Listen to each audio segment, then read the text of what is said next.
আমি মানসিকভাবে সামাজিকভাবে আমি হেয় প্রতিপন্ন হয়েছি মিডিয়া ট্রায়ালের কারণে। আমার বাবা নাই, আমি আমার ভাই বোনের গার্ডিয়ান। আমার ভাই বোন স্কুল কলেজে যেতে পারে না। রাজু একটা নাম লিখে আমাকে আরো 2 লাখ টাকা জরিমানা করে। ওনারা আমাকে আশ্বস্ত করে জরিমানার টাকা, এখানে আমার 2টা জরিমানা রসিদ আছে, জরিমানার টাকা দিয়ে দিলে ওনারা আমাকে আমার দোকানটা খুলে দিবে।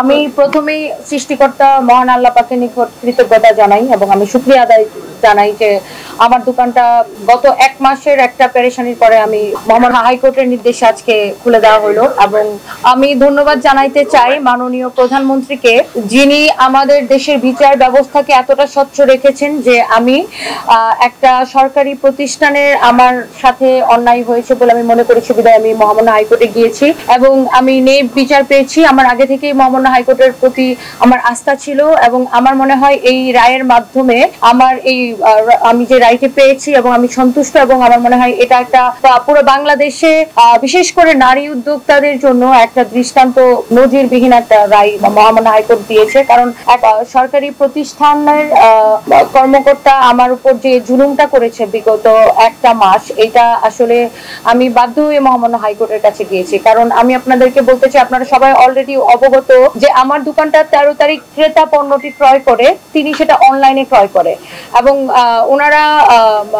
উনি ক্রয় করার পরে 53 দিন পরে, যেখানে ভোক্তা অধিকারের 60 ধারা অনুযায়ী স্পষ্ট করে বলা আছে যে পণ্য ক্রয়ের 30 দিনের মধ্যে অভিযোগ করতে হবে, সেখানে যিনি ক্রেতা ছিলেন আমার, তিনি অনলাইন থেকে পণ্যটি কেনার আপনার 53 দিন পরে উনি ভোক্তা অধিকারে কমপ্লেন করে। এখানে আরেকটা ইম্পর্টেন্ট বিষয় আমি আপনাদেরকে নোট দিতে চাই, আমার সানভিজ বাই তনি প্রতিষ্ঠান কোনোদিন কারো কাছ থেকে অ্যাডভান্স কোনো টাকা পয়সা নেয় নাই, আমরা কোনো কাস্টমার থেকে অ্যাডভান্স নিই না, আমরা সম্পূর্ণ ক্যাশ অন ডেলিভারি দেব। এবং এখানে আমরা একটা নোট দিয়ে রাখি কাস্টমারদেরকে, যেহেতু আমরা হোম ডেলিভারি দেই বা আপনি আপনার সামনে অপশন আছে, আপনি ডেলিভারি ম্যান যখন যাবে আপনি পণ্যটি চেক করে তারপরে হচ্ছে আপনি পণ্যটি টাকা দিয়ে তারপরে রিসিভ করবেন।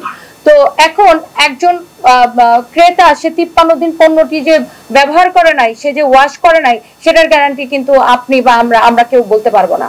তো যেটা আসলে সম্পূর্ণ আইন বহির্ভূত 53 দিন পরে ওনারা অভিযোগটি গ্রহণ করে এবং সেটি ক্রেতা পণ্যটি ক্রয় করে অনলাইনে, কিন্তু ওনারা আমাদের শোরুমে এসে এটার কাগজ দেখতে চাই যে আমার সেলসম্যানদের কাছে। তো আসলে অনলাইনের পণ্যের কাগজটা তো আসলে সেলসম্যানরা শোরুমে দিতে পারবে না, বা এটা তো আমাদের একটা শোরুম, অনলাইনের বিষয়টা আসলে ওটার হিসাব তো আমাদের অফিসে থাকে।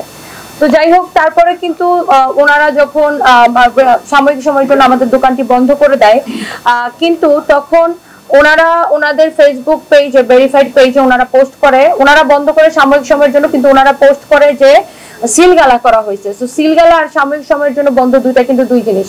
তারপরে যে সামাজিকভাবে আমি যে পরিমাণ হেয় প্রতিপন্ন, আমি মানসিকভাবে সামাজিকভাবে আমি হেয় প্রতিপন্ন হয়েছি মিডিয়া ট্রায়ালের কারণে। কারণ আমার তখন বিষয়টা আসলে সানভিজ বাই তনি প্রতিষ্ঠান কেন্দ্রিক আর থাকে না, তখন আমি ব্যক্তি রুবায়েত ফাতেমা তনিকে আক্রমণ করে, আমি একজন নারী, আমাকে নানানভাবে বোলিং করে আক্রমণ করে ভুয়া টাইটেল, অযৌক্তিক হচ্ছে যে টাইটেল দিয়ে আমাকে সামাজিকভাবে হেয় প্রতিপন্ন করা হয়। আমার বাচ্চা স্কুলে যেতে পারে না, তখন আমার ভাই বোন, আমার বাবা নাই, আমি আমার ভাই বোনের গার্ডিয়ান, আমার ভাই বোন স্কুল কলেজে যেতে পারে না।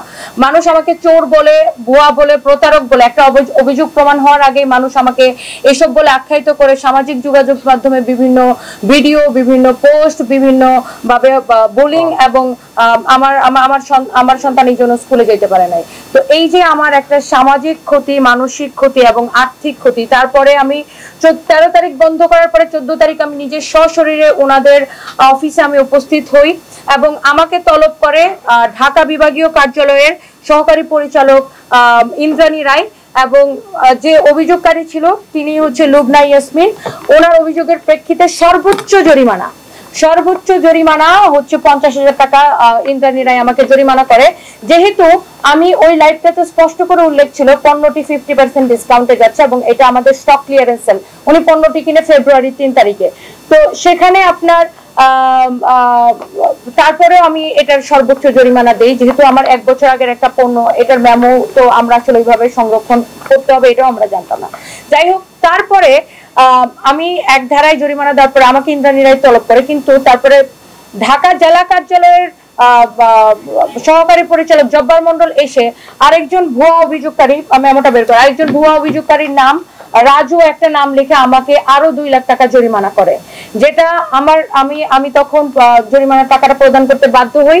কারণ তখন ওই সময় আমার কাছে মুখ্য বিষয় ছিল যে যেহেতু সামনে ঈদ আর আমি আসলে আমাকে ব্যবসা করেই চলতে হবে, আমি জরিমানার টাকাটা দিয়ে আমি এখান থেকে মানে আমার দোকানটা খুলতে চাই, এবং ওনারা আমাকে আশ্বস্ত করে জরিমানার টাকা, এখানে আমার 2টা জরিমানা রসিদ আছে, জরিমানার টাকা দিয়ে দিলে ওনারা আমাকে আমার দোকানটা খুলে দেবে।